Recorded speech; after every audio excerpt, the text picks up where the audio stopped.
Good morning or good evening, wherever you are watching us from tonight. We are live here at 3:30 a.m. Central Standard Time in the United States. And there was news that broke yesterday in the news in the church that probably shouldn't wait. And there's a lot of sort of implications and accusations being made involving the story. And the news is that there was an actual fire at the Vatican. And I don't mean a metaphorical fire. This is not symbol. This is not, I'm not speaking here in symbolisms and similes and things. We're talking an actual fire at the Vatican. And the fire was in the at Castel Gandolfo, which, if you know anything about that place, one houses some very important relics of the church, but also was where Benedict XVI spent the first few years of his, we'll call, quote unquote, retirement as Pope Emeritus, before then being moved to other quarters. And the story is raising some eyebrows because if the Vatican said there'd been an accident and came out and just told us about it and then moved on, nobody would care. Probably nobody would care, other than the loss of some priceless relics that I'll talk about here in a moment. But instead, they chose to be very quiet about this. And that's why people are having some rather hard questions. And I'm going to be very upfront. We're going to try to do this as free as from some speculation as we can before we, talk about maybe a couple other things before I end this short stream. But feel free to let me know in the chat what you think, or in the comments if you're watching this later, about the nature of this, because this has caused some people to very seriously question things going on. And of course, this could be read in light of the things going on at the Synod. And I have a video going live in about an hour and a half on some rather strange things going on at the Synod involving pantsuit nuns and the rest. So let's go to the story, which I have here pre-recorded just a short article, because I want to make sure we get everything absolutely correct, because the details in this are very important, because as we know, people will take and claim we're taking things out of context. So let's go to the story where you'll have the text of things on the screen. Headline translated by Diane Montagna, originally from Mason Latino. Vatican in shock. Fire at Castel Gandolfo Museum. Damage to a room where Wojtyła and Ratzinger lived. It's worth noting as an aside that in Europe it is very common to refer to popes by their given name, not by the name they've chosen. Very common. Published originally late on October 11th, 2023. A devastating fire broke out in the main floor of the Apostolic Palace in Castel Gandolfo, inhabited until the pontificate of Benedict XVI, and then transformed into a museum in 2016.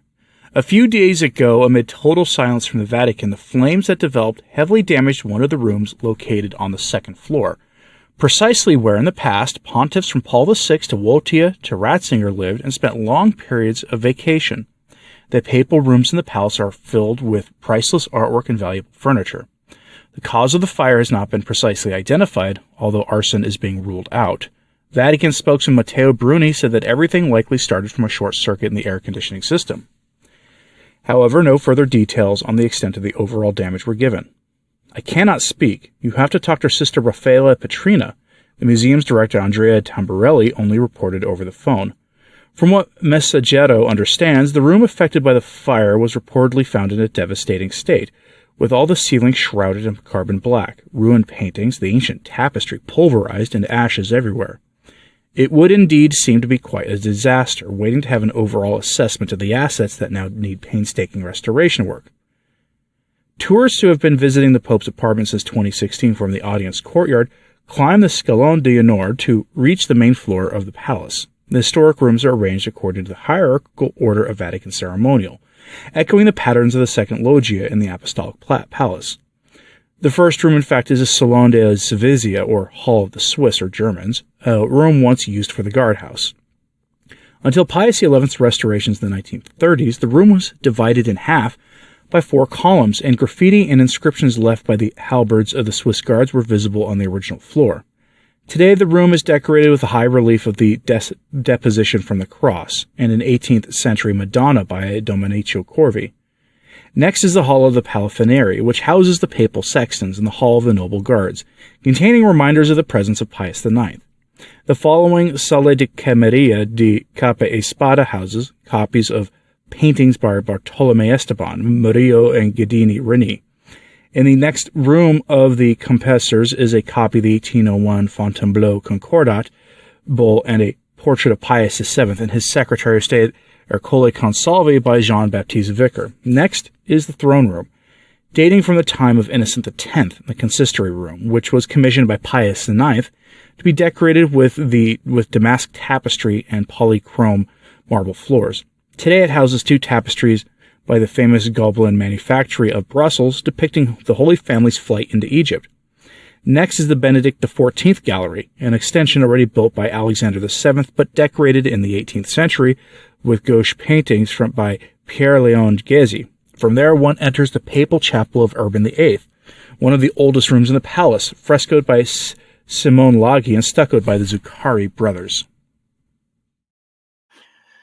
All right, as you see, appears to be just a straightforward story, right? Fire breaks out in a former papal apartments where Benedict XVI spent his first couple of years in quote unquote retirement. But we now have that is actually why what people are questioning. Remember, his actual documents when he retired were when he passed away were actually destroyed, which is in keeping with papal tradition. But a lot of people had questions about that because it seemed, given the nature of his papacy, people had a lot of questions. And the nature of his retirement and the nature of how he handled his retirement, the things he said afterwards, people had a lot of questions. And so now this is raising a lot of eyebrows. I'm curious what you have to say on this, so let me know in the comments. Do you think there's anything to this story more than anything else? We're going to check the chat here. Did it disrupt the synod? No, it's not taking place even in the same place as the synod, other than in Vatican City. Where was the fire? Castel Gandolfo, which was sort of a vacation home for John Paul II and Benedict XVI and previous pontiffs as well. But it had been turned into a museum by Francis. A lot of priceless relics were destroyed, unfortunately.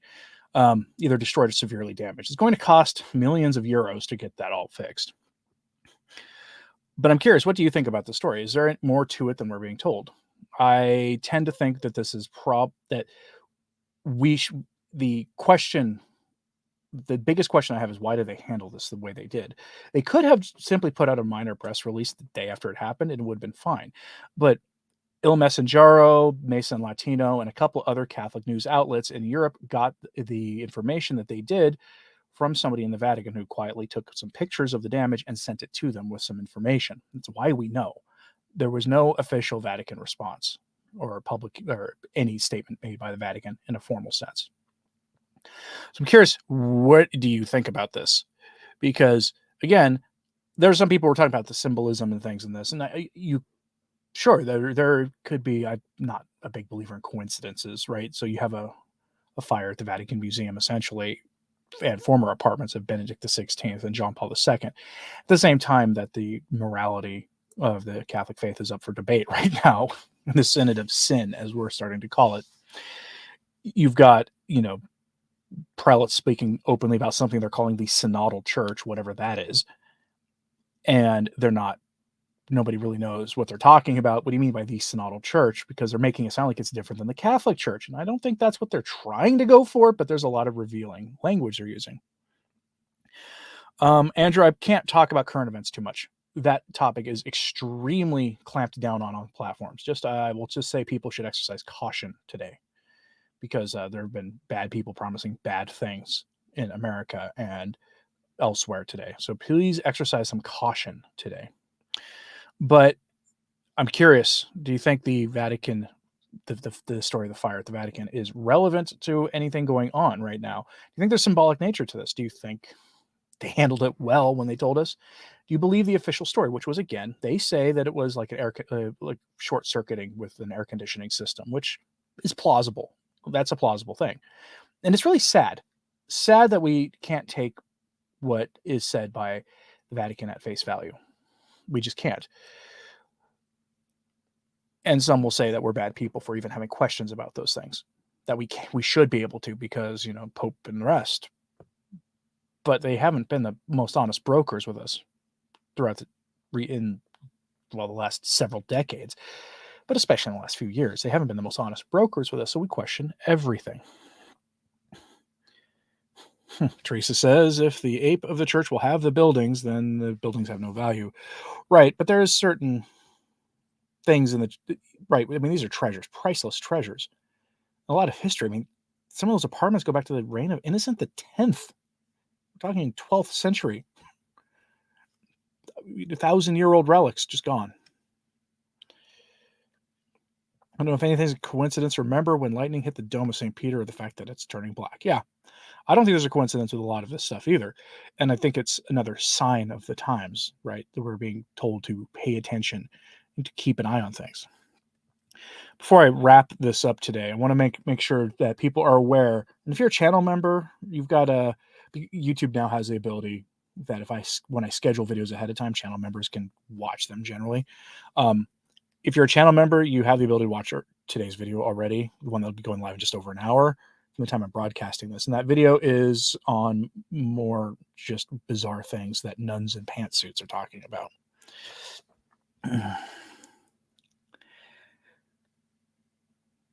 Yeah, I think this is, I would take this as a sign of the times, as if anything else, really.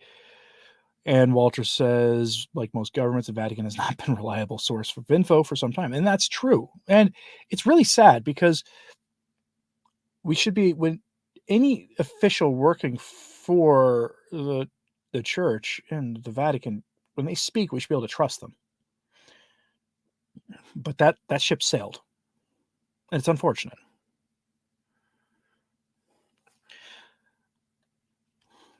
Lynn says she doesn't believe in coincidence and it's a sign of the times. I tend to agree. I'm not a big believer in coincidences. I do think it's a sign of things to come.